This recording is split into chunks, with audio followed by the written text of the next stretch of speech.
যেহেতু আজকে লাইভ আসছে আমাদের বাড়ির পুরো কোনাগানি দেখামো যে সবাই যে বলে বিজনেস বিজনেস কাবিং ব্যবসায়ী 3 লক্ষ টাকা দিয়ে কি কিছু একটা মায়ের ভবিষ্যৎ কি নির্ধারণ হয়? কিছু কথা বলি, কথার একটু মনোযোগ সহকারে শুনবেন। বিয়ে করছিস 15 দিনও হয় না, চটাং চটাং কথা কইতেছে, সংসার করে দেখাই দেবো। কার ভাগে কি আছে কম যায় না, আল্লাহ কখন কি করে সেটাও যা বলা যায় না, ঠিক আছে? তো তোরা সংসার করবি, সংসার করলে কি পাবলিককে দেখাইতে হয়? ভিউ ব্যবসা করতে হয়, তোদের ভিউজের অনেক দরকার। এর জন্য হচ্ছে সাংবাদিক সম্মেলন কইরা হচ্ছে কি আগে ডারে খোঁচা মারুস, তো লজ্জা আছে? ছেঁচড়া মানুষ কিভাবে হয় আমি এটাই বুঝি না। বারবার একই কথা বলা হচ্ছে আমাকে নিয়ে, যে তার এক্স তার মাকে নিয়ে খারাপ কথা বলছে বিধায় আমি নাকি আমি যে কথাটা ক্লিয়ার করতে আসছি আমি সেটা ক্লিয়ার করবো।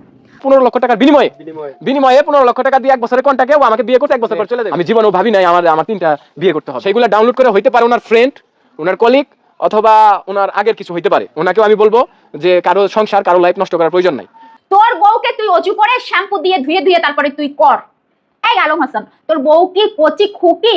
আর তোর বোর কি রাইট আছে আলমকে নিয়ে কথা বলার? আসসালামু আলাইকুম প্রিয় দর্শক, আশা করছি সবাই ভালো আছেন। তো আমি কালকে লাইভে এসে আপনাদের একটা কথা বলেছিলাম, সেটা হচ্ছে যে শর্মিলা এবং আলম হাসানের ব্যাপারে যে আমার কাছ থেকে সবাই জানতে চাইছিলেন, তো ওই কথাটাই আজকে বলতে এসেছি। আমি প্রথমত সবার কাছে ক্ষমা চেয়ে নিচ্ছি যারা আমাকে ভালোবাসেন এবং আমার ভিডিওগুলো দেখেন। কালকের ঘটনাটা একদমই অ্যাক্সিডেন্টলি, আমি প্রশাসনিক কাজের জন্য ঢাকা গিয়েছিলাম। আমার সাথে আপনাদের ভাবি গিয়েছিলেন। ও হচ্ছে কি মানে যেদিন মেয়েদের সাথে ঘুরতে যাবে ও সেদিন সারা রাত কথা বলবো, সারা রাত ঘুমাইবো না, সারা রাত। মানে ও হচ্ছে মেয়ের প্রতি এডিক্টেড। আপনি একটা মেয়ে দিয়ে যেভাবে একটা মেয়ে যদি বুড়া বেডি যদি টাকা থাকে, ওই দেন না প্রিন্স মামুন লাইলা, তো এরকম যদি কোনো মহিলা টাকা পয়সা আলা যদি নক দেয়, হ্যাঁ মহিলার ব্যাকগ্রাউন্ড যতই খারাপ হোক ওই মহিলার কাছে যাইবই। ও এরকম, ওর মা এরকম। এবার কন্টেন্ট ক্রিয়েটর আলম হাসানের ভয়ঙ্কর চরিত্র তুলে ধরলেন শর্মিলা। সম্মানিত দর্শক, শুধু শর্মিলা নয়, আমি আপনাদের মাঝে ইন্টারেস্টিং কয়েকটা ভিডিও নিয়ে আসছি। সম্মানিত দর্শক, প্রথমে আপনাদেরকে অল্প একটু ভিডিও দেখিয়েছি, সম্পূর্ণ ভিডিওটা আমি আপনাদের মাঝে তুলে ধরার চেষ্টা করছি। রিকোয়েস্ট করছি শেষ পর্যন্ত ভিডিওটা দেখে আপনাদের মূল্যবান মন্তব্য দর্শক কমেন্ট বক্সে কমেন্ট করে জানিয়ে যাবেন। এবার ধরাই খেয়ে গেল আলম হাসান। সম্মানিত দর্শক, কিভাবে ধরা খেয়েছে আলম হাসান? কিন্তু এক এক করে 2-3টা বিয়ে অলরেডি তিনি করে ফেলেছে।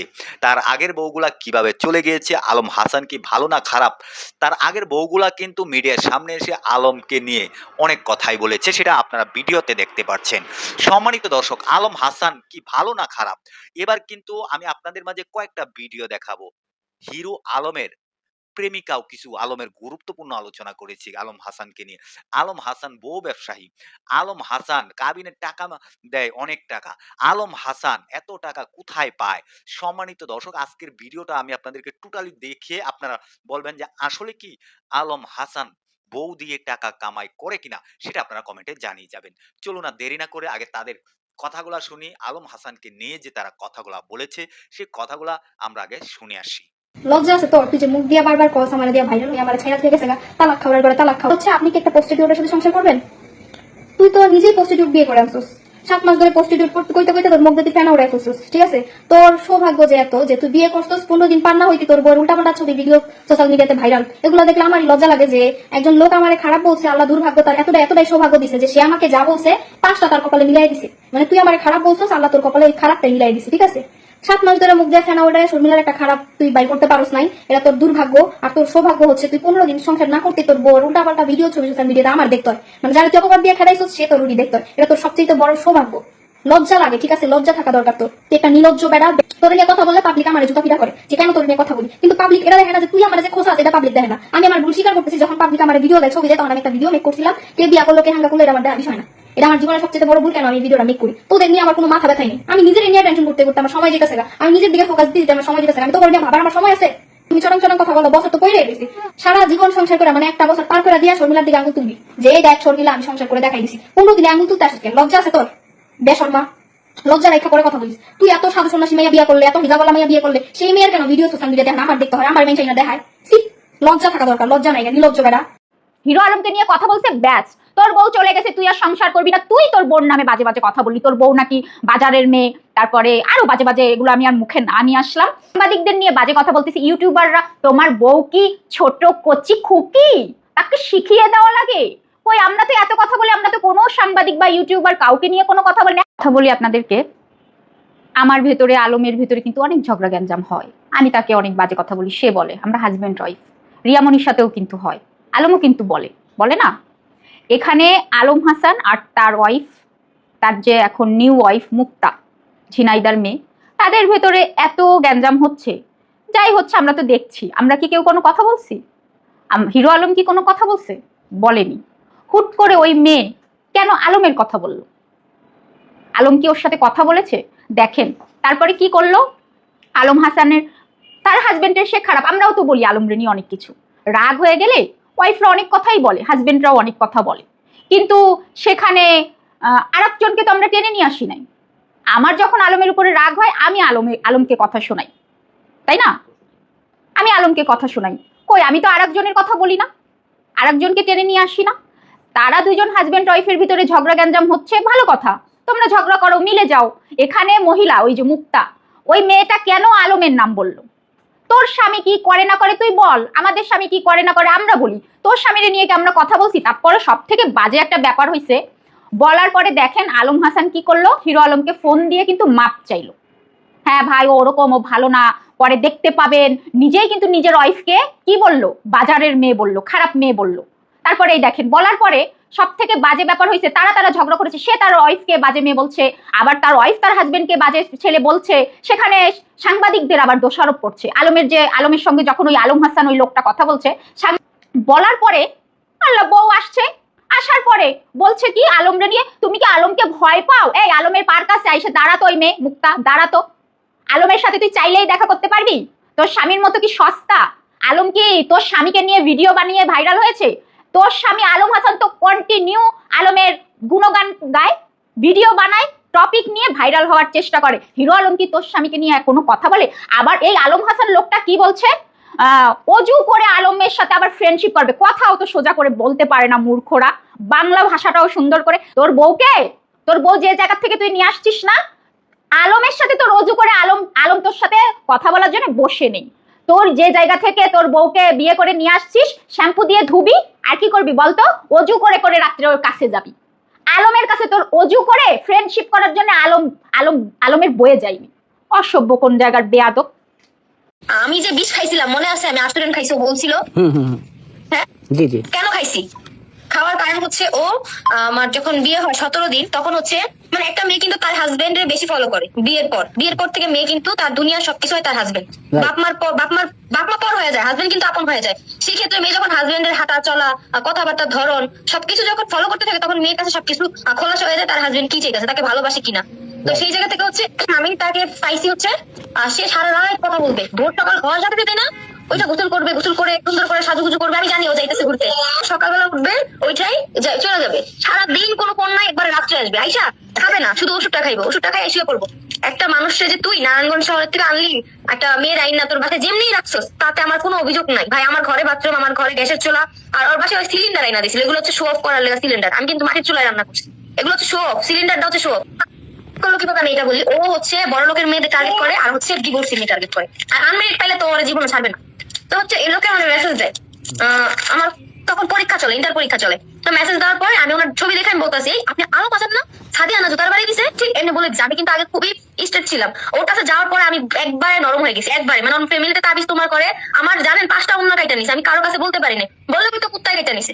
কুত্তায় কি উন্না কাইটা নিয়ে যায় মাঝখান থেকে, মানে শিখায়। আমার পায়জামা কাইটা নিয়ে গেছে, আমার ওর বাসায় 8টা মাসের পুরো 8 মাস আমার পেট ব্যথায় ঢুকছি, আমার বাচ্চাটা নষ্ট করাইছে।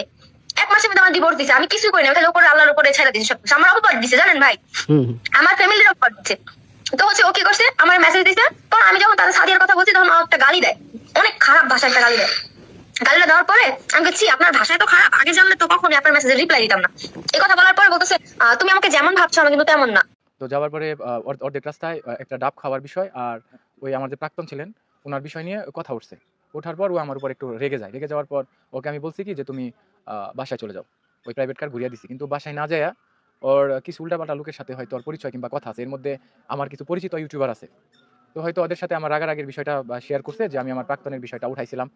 এটা শোনার পরে আমি জানি না, ওনারা হয়তো ওকে পরামর্শ দিতে পারে। দেওয়ার পর আমি যখন প্রশাসনিক কাজে একটা হেডকোয়ার্টারের ভিতরে ঢুকি, তো ঢোকার পর আমার সমস্ত ফোন এখান থেকে জমা দিয়ে তারপরে ভিতরে ঢুকি। ঢোকার পর যখন আমি কুড়িল বিশ্ব রুট এলিভেটেড এক্সপ্রেস হাইওয়ের উপর উঠি, তখন আমাদের ইউটিউবারের মধ্যে থেকে সাংবাদিক ভাই, সম্ভবত রিয়াজ ভাই, উনি আমাকে ফোন দিয়ে বলে, ভাবি তো এরকম এইভাবে স্টেটমেন্ট দিচ্ছে, এগুলা বলতেছে, ভাই আপনি কি জানেন? ওনাকে আমি বললাম, ও তো বাসায় চলে গেছে, আর ওর আব্বা নেই, আম্মা মানে আমার শাশুড়ি এবং ওর বড় ভাই আসতেছে। তো কথা বলার পর আমরা বাসায় যাই হোক রাগারাগি হয়েছে, বাসায় যেয়ে কথা বলবো। কিন্তু ও মানে আমার ওয়াইফ যিনি আছেন উনি ইউটিউবিং কিংবা ইউটিউবারদের সম্পর্কে ভিউ, টাকা ইনকাম এগুলো সম্পর্কে ধারণা নাই যে এইভাবে ভিডিও নেবে। তো প্রশ্ন করতে করতে হয়তো ওকে এক পর্যায়ে চড়াও করে ফেলছে। এটা আপনারা যারা ভিডিও দেখেন কিংবা আমার প্রতিবেশী যারা আছে সবাই জানে যে আমার মা আমার ফ্যামিলির ব্যাপারে যে কথাগুলো বলছে এগুলো মোটেও সমীচীন সত্য না, এবং ও আমার মার কাছে ক্ষমা চাইছে, আমার কাছে ক্ষমা চাইছে। ও এখন বর্তমানে বাড়িতেই আছে। আর আরেকটা বিষয় ভাই, আপনারা অনেকেই ভাবছেন যে আমি মনে হয় তাকে ডিভোর্স দিয়ে দেবো। এত কিছুর পরেও একটা ছেলে কখনোই তার ওয়াইফকে নিয়ে সংসার করবে না, কারণ যে ওয়াইফ তার মা বাবা কিংবা তার স্বামীকে ছোট করেছে, গায়ে হাত তুলছে, কোনো পুরুষের পক্ষে সম্ভব না। কিন্তু আমি তাকে প্রাণ ভাই ক্ষমা করে দিয়েছি, এবারও আমি তাকে ক্ষমা করলাম। আর ওর যে ভিডিও ছিল ইউটিউব ফেসবুকে যা ছিল আমি সমস্ত কিছু ডিলিট করে দিয়েছি। আর 2 নাম্বার হচ্ছে ওকে আনবো কিনা আমি জানি না, আমার না নারীর সম্ভাবনা বেশি মিডিয়াতে। আর সেকেন্ড কথা হচ্ছে গিয়ে আমি আরও ভালো থাকতে চাই, কিন্তু কিছু লোকের জন্য ভালো থাকা যাচ্ছে না। যেমন কালকের ঘটনা এই পর্যন্ত নিয়েছে, আমিও নেই নাই, ও নাই, কিন্তু এখানে তৃতীয় পক্ষের কিছু পরামর্শদাতা আছে যাদের সাথে আপনাদের ভাবির এখনো কথাবার্তা হয়। এমনকি ওর ফ্যামিলিরও কিছু লোক আছে যারা চায় যে ওর সাথে আমার ডিভোর্স হয়ে যায়, ওর পরিবারের এরকম লোক আছে। এটা আমি আজকে হাইড করে গেলাম। আমি নিজে ওকে অনেক ভালোবাসি, যদি ভালো না বাসতাম আমি ওকে ভাই কালকের ঘটনার পর আমি বাসায় রাখতাম না। ওর ভাই আসছিল, ওর আম্মা আসছিল, ওর আম্মা এখনো আছে, আমার শাশুড়ি, আমি ওনাদের পাঠিয়ে দিছি। আমি ওকে ডিভোর্স দেই নাই ভাই, ছাড়ি নাই। সত্যি কথা যেটা, আমার জায়গায় অন্য কোনো পুরুষ হলে হয়তো এতক্ষণ ওকে রাখতো না। আর আপনারা একটা কথা বলেন যে আমি বিয়ে করেছি এই জন্য আমি খারাপ। আমার খারাপ কাজ করার অনেক সুযোগ, সময়, সুবিধা সবই ছিল, আছে, কিন্তু তা না করে আমি বিয়ে করে সংসার করতে চাই।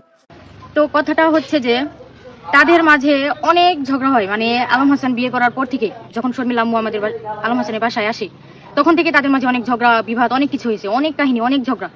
মানে সপ্তাহে 7 দিনের মধ্যে তাদের মানে 5-6 দিন শুধু ঝগড়া হয়েছে। আমরা আলম হাসানের বাড়ির সাথে আমাদের বাসা, এটা সবাই জানেন। তো কি কেমন ঝগড়া হয়েছে এটা আমি জানি। যখন ঝগড়া হয় তার সম্মুখীন আমি ছিলাম, সব ঘটনা আমি জানি। তো যখন ঝগড়া হয় আমি এবং আমার স্বামী দুজনেই সম্মুখীন ছিলাম, ঝগড়া সব সত্য ঘটনা আমরা সবই জানি। আলম হাসান এবং শর্মিলা আম্মুর যে এত দূরত্ব, এত বিবাদ, এত ঝগড়া, এটা কিসের, এটার মূল কারণটা আমি আপনাদের বলছি। তো ওই দিন সকালবেলা তখন 10টা থেকে 11টা বাজে, তখন আলম হাসান আমাদের বাসায় আসে। আলম হাসান হচ্ছে আমার আব্বু সম্পর্কে লাগে, এটা আপনারা সবাই জানেন। তো আব্বু আমাদের বাসায় 10টা-11টার সময় মানে সকাল এসেছে। তো আমাদের ডাকতেছে যে আসো ভিডিও করবো। তো ভিডিও করার লেগে আমি আর আমার হাজবেন্ড বাইরে বেরিয়ে আসি। তো বেরিয়ে আসার পর আমরা 3 জন ছিলাম, আব্বু, আমি আর আমার হাজবেন্ড, এছাড়া বাকি কেউ ছিল না সেখানে। তো এখন ভিডিও করতে হলে তো একজন ক্যামেরাম্যান লাগবে, মানে একটা ক্যামেরা ধরার মানুষ তো লাগবে। তো এর কারণে আম্মুকে ডাকা হয়েছিল, শর্মিলা আম্মুকে। আব্বু ডাকতেছে যে শর্মিলা, ক্যামেরা ধরার কোনো মানুষ নেই, তুমি এসে আমরা ভিডিও করি, তুমি ক্যামেরাটা ধরো। তো প্রথমে আব্বু ভালো করে বলছে শর্মিলা আম্মুকে, তো আম্মু অনেক খারাপ বিহেভ করছে, রেগে গিয়ে অনেক কথাই বলছে। তো সেখানেও আমি ছিলাম, আমি শুনছি, যেটা সত্য সেটা বলবো। এখানে যদি আলম হাসানের মানে আব্বুরও যদি দোষ হয় সেটাও বলবো, এখানে যদি শর্মিলা আম্মুরও দোষ হয় সেটাও বলবো। কারণ এখানে কোনো চাপা দেওয়ার, মিথ্যে চাপা দেওয়ার কোনো কথা আমার মুখ দিয়ে বেরোবে না, কোনো মিথ্যে কথা বেরোবে না। আমি যেটা শুনছি সেটা বলবো। তো অনেকবার আব্বু আম্মুকে, শর্মিলা আম্মুকে বলছে যে তুমি ক্যামেরাটা ধরো, ভিডিও করার কোনো মানুষ, ক্যামেরা ধরার কোনো মানুষ নেই। তো আম্মু অনেক রেগে গেছে, অনেক বাজে বাজে কথা বলছে আব্বুকে। তারপরও আব্বু হেসে শর্মিলা আম্মুকে বলছে যে শর্মিলা, যাই হোক তুমি একটু আসো, 5 মিনিটের জন্য, বেশি ভিডিও হবে না, 5 মিনিটের জন্য একটু ভিডিও করে দেবে। তো আম্মু, তখন আমি তার সামনেই ছিলাম, আলম হাসান মানে আমার আব্বুর সামনেই ছিলাম। আব্বু ভালো করে বলার পরেও শর্মিলা আম্মু তার সাথে অনেক খারাপ বিহেভ করে, তখন তার সম্মুখীন আমি ছিলাম। তো তারপরে দুজনের মধ্যে এই কথা কাটাকাটি হয়ে ভালো একটা ঝগড়ার পর্যায়ে তারা চলে যায়। এমন ঝগড়া বিবাদ সৃষ্টি হয়, মানে খুব খারাপ, অনেক খারাপ বিহেভ করছে আব্বুর সাথে শর্মিলা আম্মু। আর দুজনের ধাক্কাধাক্কি চলতেছে, মানে মারামারি পর্যায়ে চলে যাচ্ছে। তখন আমার হাজবেন্ড তাদেরকে ফিরাইতে চাইছিল। তো ওই সময় আম্মু আব্বুকে ধাক্কা দিয়ে ফেলে দেয় ফ্যানের উপরে। তখন ফ্যানটা কিন্তু 2 খণ্ড হয়ে ভেঙে যায়। ভেঙে যাওয়ার পর ফ্যানটা ভেঙে গিয়ে আব্বুর পায়ের 2টো আঙ্গুলের মাঝখানে পড়ে তার পাটা অনেকটা কেটে যায়। চোট পেয়েছে, সে অনেক ব্যথা পেয়েছে, এমনকি অনেকটা রক্ত পড়ছে। একটা টেবিল ফ্যান কিন্তু অনেক বড়, তাদের বাসার টেবিল ফ্যান অনেক বড়, সেটা দেখেন এত ভারী একটা ফ্যান, সেটা 2 খণ্ড হয়ে গেছে। কেমন ভাবে ধাক্কা দিছে যে ওই ফ্যানটা 2 খণ্ড হয়ে পড়ে তার পাটা কেটে যায়। দুজনের ধাক্কাধাক্কিতে আব্বু পড়ে যায়, পড়ে গিয়ে তার পাটা কেটে যায়। পড়ে যাওয়ার পর তার পায়ের যে 2টা আঙ্গুল আছে কেটে একদম রক্ত বের হয়ে গেছিল, অনেক ব্যথা পেয়েছিল আব্বু। তো ওই সময় ব্যথা পাওয়ার পর তখন আমার হাজবেন্ড তাকে ফিরিয়ে এনে আমাদের বাসায় নিয়ে এসে মলম লাগিয়ে দেয়। আর হ্যাঁ, শর্মিলা আম্মু একটা ভিডিওতে বলেছে যে আলম হাসান নাকি তাকে ভিডিও করার জন্য ডাকছিল। তো এটা পুরোটাই মিথ্যে কথা। তাকে ভিডিওর সামনে দাঁড়াতে বলেনি, তাকে ভিডিওটা করতে বলেছিল ফোন দিয়ে। সে আপনাদের কাছে বলেছে যে তাকে নিয়ে নাকি ভিডিও করার কথা ছিল। আসলে এটা সত্য নয়। ভিডিওটা আমরা করতেছিলাম, কিন্তু ক্যামেরাটা তাকে ধরতে বলছিল, মানে আব্বু। তো সে ধরেন দিকে এত ঝগড়া বিবাদ সৃষ্টি হয়েছে। যদি ওই সময় সে ক্যামেরাটা শুধু ধরতো তাহলে এত দূরত্ব, এত ঝগড়া বিবাদ, এত কিছু হতো না। শুধু এইটুকু কারণে। তো শর্মিলা আম্মু আরেকটা ভিডিওতে বলেছে যে সে নাকি বিষ খেয়েছিল। তো যখন ওই ঘটনাটাও ঘটে তখন আমি আমার হাজবেন্ড দুজনেই তাদের সম্মুখীন ছিলাম। তো আরো অনেক কাহিনী আছে, অনেক ঝগড়া বিবাদ, অনেক কিছু। তো আরো অনেক ঝগড়া বিবাদ, অনেক কিছু সৃষ্টি হয়েছে, অনেক কাহিনী আছে। তো এখন আর কিছু বলবো না, এতটুকুই। আমাদের যদি আরো কিছু জানতে চান অবশ্যই আমরা পরে ভিডিওতে আপডেট দিব। এখন ভিডিওটা অনেক লং হয়ে যাইতেছে, এর কারণে আপনাদের কিছু বলতে পারতেছি না। পরবর্তীতে এই চ্যানেলে আমরা সব কাহিনী খুলে বলবো, আপডেট দিব। আপনারা আমাদের পাশে থাকবেন। যদি আমাদের পাশে থাকেন তাহলে আলম হাসান এবং শর্মিলা সম্পর্কে সবকিছু জানতে পারবেন। সবাই সুস্থ থাকবেন, ভালো থাকবেন। আসসালামু আলাইকুম। আর আমার ওয়াইফ, আমি ওর অনেক ভালোবাসি সত্যিকার অর্থে। ওর যখন গত 2 দিন আগে আমার মোটরসাইকেলে উঠতে যায়, কাইটা পড়ছে, রানিং অবস্থা না, তো ওর আমি ধরেন স্ট্রোক করার মতো অবস্থা, হসপিটালে যাই, ওইখানে যারা ছিল ওনারা জানে। তো এখানে একটা কথা বলতে চাই, সেটা হচ্ছে আমি যেহেতু ওরে ভালোবাসি, ও আমারে ভালোবাসি। কালকে একটা ধমক দিয়েছি, খুব কান্না করছে। আমাদের সংসারটাকে নষ্ট করার চেষ্টা করবেন না। আর আমি বিয়ে করছি সংসার করার জন্য। যদি ওই সংসার নাই করতাম, ইচ্ছা নাই থাকতো, ওর চেহারা ওর ফেস আমি কারো দেখাইতাম না, 1 মাস রাখতাম, রেখে ধরেন ছেড়ে দিতাম। আর একটা পয়েন্ট দিচ্ছি, ফার্দার ধরেন আমার অরিনে সংসার করার ইচ্ছা নাই এরকম কিছু, তাহলে ও যখন আমাকে বললো যে আমাকে যা দেন মোহর দিবেন তার সম্পূর্ণ টাকা আপনি করে দেন, কি বলে ওয়াসিল করে দেন। ওয়াসিল কি আমি মন থেকে মাফ করে মানে দিয়েছি। ওয়াসিল করে দেন। আপনার এখানে খালি টাকা লেখা, আপনি আমি যত বলছি, আমার টাকা টাকা লেখেন, কেন লাগবে? 1 লাখ লেখেন, 50,000 লেখেন, 10,000 লেখেন, যেমন তাই লেখেন, আমার 1 টাকাও দিতে হবে না, ওইখানে লেখেন যে টাকা পরিশোধ। ও নিজে বলছে। পরে আমি টাকাটা বাড়িয়ে দিয়া আমি মনে করেন আমি কইছি না এটা ঠিক হইব না, ঠিক আছে, ও আপনি এইভাবে কাজীরা কইছি এইভাবে লেখেন, ওইটা ভিডিওতেও আছে। পরে যারা ছিল তারাও জানে। কিন্তু ওর যদি সংসার করার ইচ্ছা না থাকতো ও কিন্তু বলতো না যে ওয়াসিল লেখেন, ও বলতো যে কাবিন দেন মোহর করেন। অথচ আপনার ফেসবুক স্ট্যাটাস দিচ্ছে কি ও আমাকে 15 লক্ষ টাকার বিনিময়ে 15 লক্ষ টাকা দিয়ে 1 বছরের কন্ট্রাক্টে ও আমাকে বিয়ে করতে 1 বছর পরে চলে দেবো। আমার জীবনকে এখন নাটক খেলা, 30 আমার বয়স চলতেছে, চুলে পাক ধরছে, আমি কি আরেকটা বিয়ে করবো, আরেকজনকে নিয়ে সংসার করবো? আরে ভাই, যখন আমি বিয়ে করছি, যখন আমি কবুল বলি, তখন আমার মাথায় একটা জিনিসই কাজ করছে যে আমি জীবনেও ভাবি নাই আমার 3টা বিয়ে করতে হবে, ও আমার ওয়াইফ হবে। শর্মিলা ওনাকে যখন বিয়ে করছিলাম ওনার আগে, আমি কোনোদিন ভাবি নাই উনি যদি চুরি না করতো, আমার নামে মিথ্যা অপবাদ না দিত, উনার আমি ক্ষমা করে দিতাম।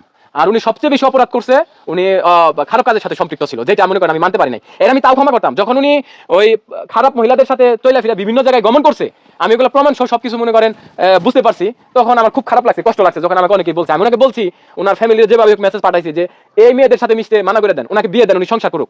আমার নিজেরও খারাপ লাগে যে যাকে তো ভালোবাসতাম, যাকে নিয়ে সংসার করতে চাইছি, সে আজকে খারাপ পথে খারাপ দিকে ধাবিত হয়েছে। একটা মেয়ের চলাফেরা, অ্যাক্টিভিটিস, কথাবার্তা, বাসনভঙ্গি, পোশাক আশাক দেখলেই বোঝা যায় যে কোন জায়গায় সে কি করতেছে, কিভাবে চলতেছে। আপনারা তো সারা দেশে ঘুরেন ফিরেন, আপনারা জানেন।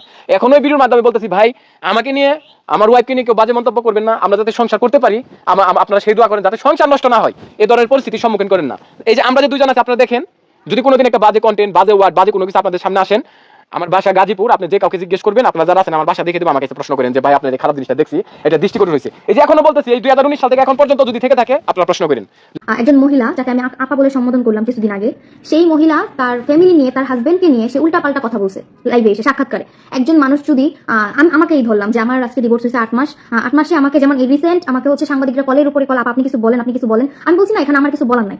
যার যার ফ্যামিলিতে যার যার গন্ডগোল হয়েছে সেটা তাদের ব্যক্তিগত একান্ত বিষয়, সেখানে আমি ইন্টারফেয়ার করার মতো কেউই না। আমি এইসব বিষয় নিয়ে আমি কিছু বলবো না, বুঝছেন? কিন্তু সেই বিষয়ে আমি কিছু বলি না। আমি জাস্ট 2টা ভিডিও করছি, আমি আমাকে নিয়ে ভিডিও করছি, আমাকে নিয়ে ভিডিও করার রাইট আমার আছে। আমি কারণ নাম উল্লেখ করি না, কাউকে মিন করি না। যখন আমাকে মিন করা হচ্ছে তখন আমি জিত করে কথা বলছি যে শর্মিলা আসতে চায়, তাহলে শর্মিলা আসলে একটা তো অজ্ঞান করছে, শর্মিলা অজ্ঞান করবে না, শর্মিলা প্যারালাইজ করে দিবে, এটা বলছি, ঠিক আছে? তো হচ্ছে তারা ঝগড়া করছে, এখন তো আমি তুই তো কারি করে বলবো, তোরা ঝগড়া করছোস, তোরা কর। শর্মিলার টানস কেন? এক্স মানে কি? এক্স তোদের কাছে আসতে চায়, শর্মিলার ঠেকা পড়ে নাই তোদের কাছে আসার।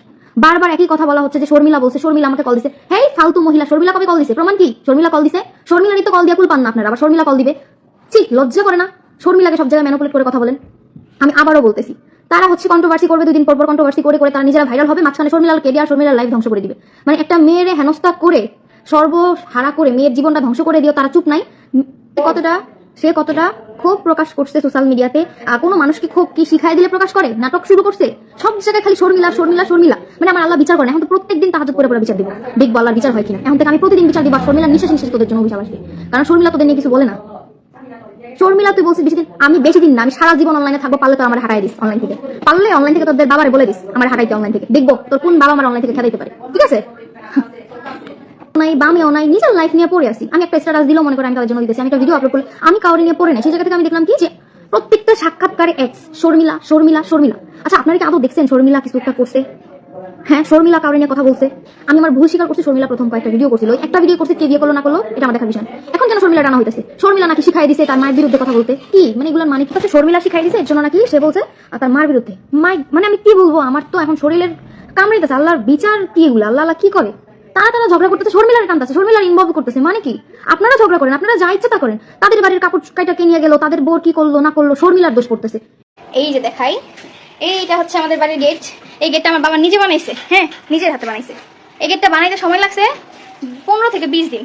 আমার বাবা হচ্ছে কি গ্যালেন্ডার মেশিন, রড কাটার মেশিন আছে না, ওগুলা কিনে আনছে, পরে ঝালাই দেয় যে এগুলা ভাড়া করে এনে নিজে নিজে বসে বসে বানাইছে। তারপর আরেকটা জিনিস দেখায় মজার, জিনিসটা হচ্ছে এই যে দেখেন, আমাদের আগের বাড়ি, এটা হচ্ছে আমার দাদা করে রেখে গেছে। এই বিল্ডিংটা আমাদের আগের, আজ থেকে 26 বছর আগের এই বিল্ডিং, মানে আমাদের জন্মের আগের। এই যে দেখেন, তাহলে কি আমার দাদাও কি বিজনেস করে বাড়ি ঘর করছে? যে কি এর বিজনেস জানি কয়, আজ থেকে 26 বছর আগের বিল্ডিং এটা কি আমার দাদা বিজনেস করে করছে? হ্যাঁ, এটা না, বিল্ডিং এর কিন্তু জানলা নাই। এই জানলা কই গেছে? জানলা কই গেছে? আমাকে বিল্ডিং এর জানলা নাই, জানলা কই গেছে আপনার করে দেখাই। জানলা কিন্তু টাকা লাগবো, আর এখন তো মানে আমাদের কাছে ওরকম টাকা ছিল না, কি করব? তখন আমার বাবা আমাদের এই জানলাটা খুললা, আমাদের জানলা আছে অনেকগুলা আগের বিল্ডিং এর, সেই জানলা খুললে আমার বাপে লাগাইছে কোন জায়গায়, যে দেখেন এই যে জ্বালাই কইরা, মানে মানে এই জঙ্কার গুলারে গৈসা গৈসা উঠাইয়া নিজে রং দেয়া, এই জানলা আমাদের এখানে লাগাইছে। এখানে একটা আমাদের এই নতুন বিল্ডিং এর যতগুলা জানলা লাগানো লাগছে সবগুলা জানালা আমাদের আগের বিল্ডিং এর জানালা, বুঝতে পারছেন? মানে যাতে টাকা 2 টাকা বাঁচে। সেই জায়গা থেকে কয় বিজনেস। আরে বিজনেস বিজনেস শুনতে শুনতে পাগল হয়ে গেলাম গা। তার লোক আমার বিয়ে হয়েছে 8 মাস, 8 মাসে সে বিজনেস করে নাই, মাগনা মানে এক জায়গায় 1 টাকা ব্যয় করলে 10 টাকা আসে, তো সে 1 টাকা ব্যয় করবে না? আপনারা পাবলিক কেন বুঝেন না? আমার দাদা তো ওই যে 26 বছর 27 বছর আগে যে বিল্ডিং করে থেকে গেছে, আর এটা আমার বাপে করছে, তাও আবার 15 বছর লাগে এটা করছে। এটা করতে আমার বাপের 15 বছর সময় লাগছে। এই যে এটা করতে। ভালো আছেন নি আন্টি? হ্যাঁ আলহামদুলিল্লাহ ভালো আছি। শরীর ভালো আছে? কাজ হইল না? এই যে মোটা গেছি কত, আপনি তো শুকাই গেছেন গা, খাওয়া করেন না? কষ্ট সবার জীবনে আছে, টেনশন না হলে কি চলবো জীবন? দোয়া করেন। হ্যাঁ আলহামদুলিল্লাহ, তোমার কইছে ভালো পরে ওইটা উত্তম হইছে। উত্তম হয়েছে? হ্যাঁ এলাকার মেয়ে জায়গায় উত্তম হয়েছে, বুঝছেন? আমি তো লাইভেই আছি তো। এই যে দেখেন, এই যে জানলা দিন এইটা, মানে আরেকটা জিনিস দেখাই, আমাদের এই জানলা ছিল কি আংটা ছিল এখানে, ওগুলো চড়ে নিয়ে গেছে গা। এই যে এগুলো চড়ে নিয়ে গেছে গা।